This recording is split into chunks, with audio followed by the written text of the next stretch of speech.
की दीवार से टिककर इमाम को घड़ी दिखाते रहते, वो टाइम हो गया, वो टाइम हो गया। ऐसा लगता है जैसे फरीदाबाद, नोएडा और रुद्रपुर की सारी फैक्ट्री इन्हीं की हैं।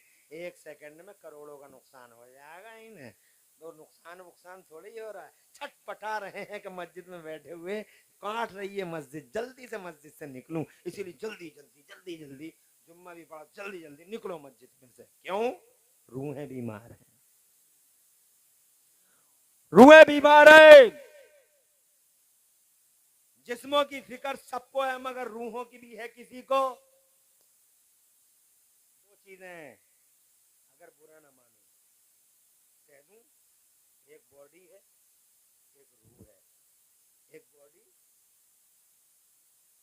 बॉडी तो तुम देख रहे हो जो दिखाई दे रही है, कान, नाक, ये सर, ये दांत, ये दाढ़ी, तुम्हारी तो किसी किसी की है, किसी की नहीं है। ये दिखाई दे रही है बॉडी है, मगर दिखाई देने वाली चीज बहुत कमजोर होती है।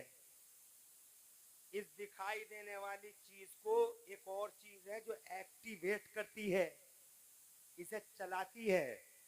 अगर वो नहीं हुई तो कान सुनेगा नहीं, अगर वो नहीं हुई तो आंख देखेगी नहीं, अगर वो नहीं हुई तो मुस्कुराएंगे नहीं, अगर वो नहीं हुई तो पांव चलेंगे नहीं।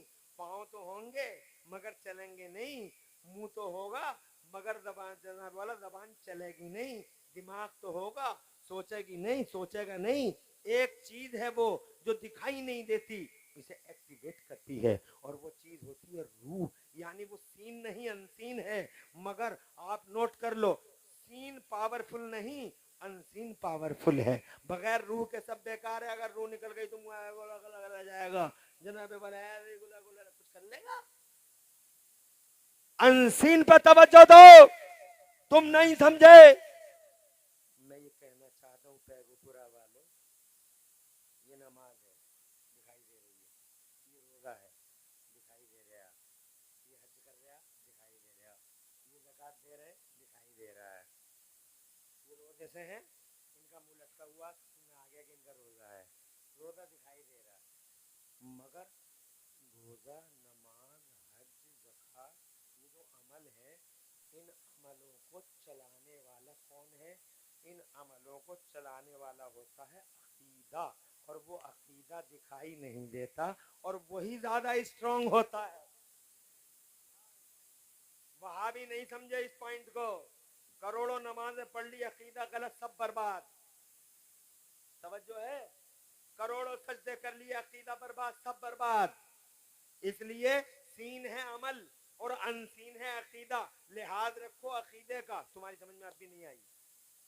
मैं ये कहना चाह रहा हूँ कि हाजी जी दिखाई दे रहे हैं, उन्होंने खाना खिलाया, वो बैठे हुए, वो ये वो बेहतरीन खाना खिलाया, वाह, दिखाई दे रहे हैं। पैगुपुरा, चादरा, शाहबाद, बिलारी, मिलक, मीरगंज, सब दिखाई दे रहा है। लेकिन शादरा, पैगुपुरा, मिलक, मीरगंज और मुरादाबाद और शाहबाद को चलाने वाला अल्लाह दिखाई नहीं देता।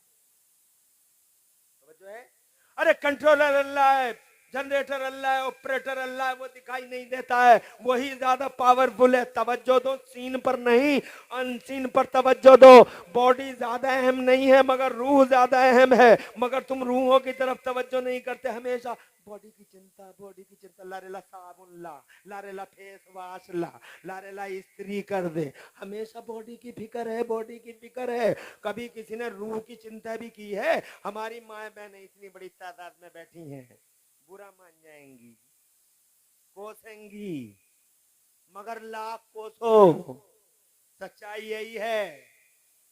बुढ़िया जोर जोर दे के कह रही है बहू से, सेब खा, संतरे खा, अनानास खा, बच्चा हेल्थी, मोटा, ताजा और गोरा चिट्टा पैदा होगा। अरे मैंने कहा बुढ़िया, क्या बच्चे के पास सिर्फ बॉडी है कि गोरा चिट्टा होने की फिक्र है, मोटे ताजे की फिक्र है? तू जानती नहीं बच्चे के साथ दो चीजें आ रही हैं दुनिया में, एक जिस्म आ रहा है, एक रूह आ रही है। जिस्म की फिक्र है, रूह की फिक्र नहीं। अरे ये तो सोच, अगर बॉडी अच्छी हुई और रूहानियत में कमजोर हुआ तो खा जाएगा माँ को और चबा लेगा बाप को, चबा लेगा बाप को। लठिया होगी हाथ में, बीवी के आते ही माँ इधर से उधर हो जाएगी। फिर माँ तावीज़ लेती हुई मियाँ हजूर सब कुछ बिगड़ गया, मियाँ मियाँ मियाँ। और वो मियाँ गर्दी चल रही है समाज में। और मैं कहता हूं अगर तुमने शुरू से ही ध्यान नहीं दिया तो एक तावीज़ नहीं, तुम 100 तावीज़ ले लेना, बल्कि तावीज़ बनाने वाले मियाँ को भी लटका लियो मेन गेट पे। तावीज़ को इधर लटकाना और मियाँ को जरा नीचे लटका लियो। क्या मियाँ तुझे भी लटकना है? कुछ नहीं होगा, चिड़ियां छुक छुकी होंगी खेत, सेब खा ले, अनानास खा ले। कभी ये भी कह देती कि सेब खा, तरसे तेरे बॉडी, तेरे बेटे की बॉडी और तेरी बेटी की बॉडी हेल्थी और सुंदर हो। और सेब और संतरे और अनानास खाने के साथ साथ ऐसा करिए, जब अजान की आवाज़ आए तो गौर से सुनना, कुरान शरीफ की आवाज़ आए गौर से सुनना, कुरान शरीफ पढ़ना, गाली नहीं देना, मुस्तफ़ा का जिक्र करना, बड़े पीर की बातें करना, मुस्तफ़ा की याद करना, हुसैन का चर्चा करना, ख्वाजा गरीब नवाज का नाम लेना, गीबत मत करना, चुगली मत करना, अल्लाह का नाम, रसूलुल्लाह का नाम हर वक्त ज़बान पे रहे। इस ज़बान पे हमेशा अल्लाह वालों का चर्चा रहे। कभी इब्राहिम रज़ा की बातें, कभी आला हजरत की बातें, कभी हाफिज शाह जमालुल्लाह के किस्से, कभी शाह विलायत की दास्तानें, कभी निज़ामुद्दीन औलिया की हयात तैयबा के इतरबेस पहलू।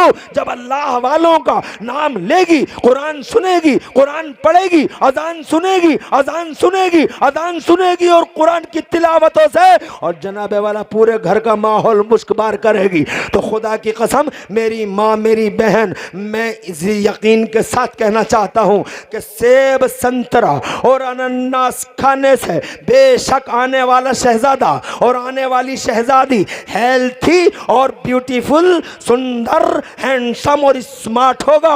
मगर खुदा की कसम खा के कहता हूँ, कुरान पढ़ने, कुरान सुनने, अजान सुनने, अल्लाह की बातें करने, मुस्तफ़ा का चर्चा करने, बड़े पीर रोशन ज़मीर का नाम लेने और अल्लाह वालों की याद ताज़ा करने की बरकत से आने वाला शहजादा और आने वाली शहजादी वो रूह वाली तो होगी, मगर रूहानियत में भी आला कमाल हासिल किए हुए होगी। ऐसी रूहानियत वाला बच्चा धरती की आंखें देखेंगी। हो सकता है अल्लाह ताला इस आने वाले को अपने हबीब और मकबूल बंदों में शामिल फरमा ले। हज़रात है किसी को फिक्र? बहुत खूब, सुभान अल्लाह, सुभान अल्लाह, बहुत खूब। बॉडियों की फिक्र है, बहुत अच्छा पैगाम है, जिंदाबाद। क्रीम ला दो, ये बॉडी की फिक्र है। क्रीम से चेहरा चिकना हो जाएगा, मगर मेरी बहन धोखा है, फ्रॉड है, फरेब है, शैतान का पढ़ाया हुआ सबक है। क्रीम से नहीं, बल्कि मेरे नबी फरमाते हैं कि जिस्म के जिस हिस्से पर वजू का पानी गुजरेगा, जोर से कहिए सुभान अल्लाह, जिस्म के जिस हिस्से पर वजू का पानी गुजरेगा, ये मुफ्ती वसीम और मामूली और हल्का मत समझना नूरुन नबी को। मौलाना नूरुन नबी पैगापुर के हैं, मगर खुदा की कसम पूरे भारतवर्ष के अजिल्लतुल कदर आलिमों से इनके राब्ते हैं, इनके कनेक्शन हैं और एक खल्क़े खुदा इन्हें जानती है। और आलिमों का जनाबे वाला एक हल्का है जो हज़रत नूरुन नबी को ताज़ीम की नज़र से देखता है। ये हल्के नहीं, पूछ के देख लो इनसे। मेरे पैगंबर इरशाद फरमाते, पैगुपरा वालों, जिस्म के जिस हिस्से से वज़ू का पानी गुजरेगा, कल मैदान महशर में जिस्म के वो हिस्से ऐसे चमकेंगे, अल्लाह के नबी फरमाते गुर्रम मुहज्जलीन, ऐसे चमकेंगे जैसे घोड़ों के माथों पर सफेद निशानी चमकती है। अल्लाह अल्लाह, इसका